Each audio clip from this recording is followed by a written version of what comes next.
Sa oral arguments kanina, kinwestiyon ng Korte Suprema ang pag-remit ng PhilHealth ng 60 billion pesos sa national government kahit may utang pa ito.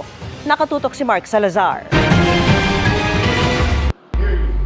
Sumentro ang Korte Suprema sa lagay ng pananalapi ng PhilHealth para masagot ang tanong, bakit nag-remit ito ng 60 billion pesos sa national government kung may mga utang pa?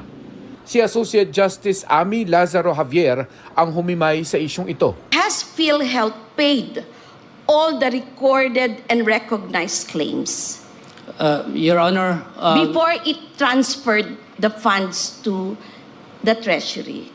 Your Honor, in a certain cut-off date, Your Honor, definitely hindi ho. Natin mababayaran lahat ng Not paid po. all were paid, Yes, and po. yet you transferred the funds already.